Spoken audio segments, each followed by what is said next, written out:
Do you know your rights? New Zealand now has its own disability law specialist. Dr. Huhana Hickey has had to overcome a lot in her life.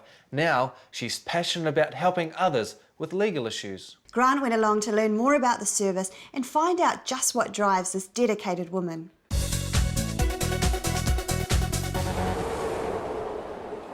Huhana Hickey has a 4-hour commute from Hamilton to Auckland every day, but it's nothing compared to her personal journey, one that's seen her move on from life as a high school dropout to a lawyer advocating for people with disabilities.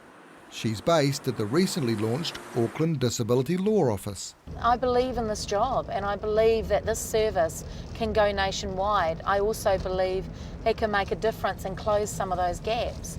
Because of that, yeah, I believe it's very worth it. Many lawyers and legal services lack the awareness or education around the needs of clients with disabilities. Indeed, many people with disabilities aren't even aware of their rights, the law, or where to get advice. I've come to see Huhana about legal matters. Hi, I've got an appointment with Dr. Huhana Hickey, please. Don't mean Doctor Who? I do indeed. How are you? Pleasure to meet you. Well, the TARDIS awaits? Yes, on its way. Come and follow me. The truth is, this woman is quite a story in herself. The hurdle she's overcome means she has a deep understanding of others facing tough times. And I reckon she'll prove to be a great lawyer. Well, I left school at 15. I thought I was too stupid for education. The turning point, I went to university. They took a chance. I got in. I was told, good luck, but you're not going to do well. And I have dyslexia, dyscalculia, I'm ADHD, all the labels you could find. I was low grades at school. Got in there, 5 papers I did. I had 8 operations. One was a hysterectomy that year, and I passed with A's and B's. And I thought, my God, I can do it. Would you advise people with a disability to go back to school? Absolutely. Education is freedom. As a Māori, I'll tell you that when Māori have become educated, they've been claiming their treaty rights and a whole range of things because education opens minds. It's not going to be easy. It's painful. I'm broke, you know, I'm as poor as they come and I have a high student loan, but you know something? I've got my PhD, something I never ever dreamt I would have.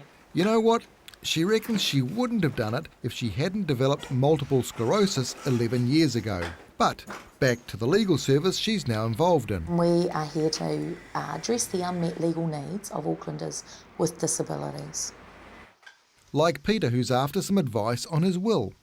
You've never been to the law centre before? No. Okay. You don't have to answer this, but do you live with the effects of a long-term disability? Yes, I am a cerebral palsy. So cerebral palsy. Yes. Do you mind if I write that down? No. Thank you. And the best thing about it, the price. How much is it going to cost? It won't cost you a cent, Peter. It's free service that we offer. Oh, yes. That's good. It's the same as all community law, but Doctor Who brings her legal services into people's homes. That way, accessibility's taken care of. While Huhana's busy resolving other people's issues, she's got battles of her own, like that daily commute from Hamilton to Auckland. I'm doing this until I can get a wheelchair accessible house and settle in Auckland. However, finding one of those in the private sector has proven impossible, and getting under Housing New Zealand when you have income, even though you have disability needs, is also impossible. I can only begin to imagine how intense this work must be. Huhana lives with daily fatigue, a consequence of her multiple sclerosis. Taking a quiet moment alone over lunch is one way Huhana keeps her energy levels in check. I have family support, lots of whānau around me that look after me when I'm tired, and that's really good. But the lack of provider support during the day makes it an issue. But, you know, you get through it. Do you have a message for any other lawyers watching this? Come and talk to us. We need them. We're really encouraging mentoring. We're wanting to work with law students because it's about developing those relationships, and I can't do it on my own. Doctor Who says the legal fraternity in general understands little about disability. One part of it is educating lawyers, working with lawyers, upskilling lawyers and representing clients where lawyers are unable to pick that up. But when I started tutoring, I discovered that law students didn't understand, and they would say to me, blind people can't be lawyers. Well, we know that there are a few blind lawyers in New Zealand, but they couldn't believe that they could be lawyers because they can't read. Or I have a colleague who's going through now, who's finished her undergraduate doing masters. She's been told you can't practice law because you can't stand for the judge. So there's still the community that don't have a great understanding of us. And so if lawyers are not understanding that from that level and are not getting training, then what are they going to be like when they go out to the community and deal with a large portion of people with disabilities? Why do we need a specific disability law centre? Lawyers are assumed to understand what the needs are. If you have a deaf client, you need sign interpreters. That all needs to be funded. They need someone that can actually advise them how to go about best representing that client. And are we going to do a Ngāti Ture or Māori Deaf clinic?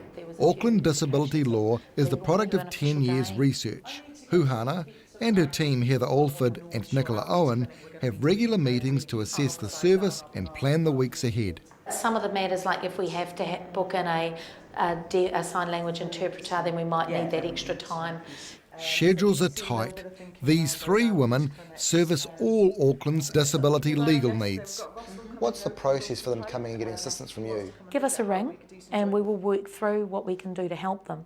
If we can't help them directly, we've got a set of networks that we will assist them to get involved with. So we're not going to dump people and say, oh no, it's not a legal issue, you'll have to go somewhere else. We're actually hoping that what we can do is assist them towards going to the appropriate people. Are there other disability law officers? No, there's not. This is the first. It started as a pilot. It's now become entrenched into community law centres in Auckland, but I'm only able to represent Aucklanders with disabilities. However, I'm hoping and I believe that if we show that that gap exists, if we show that there are unmet needs, then maybe it might be able to go out into other centres. I'm hoping it will.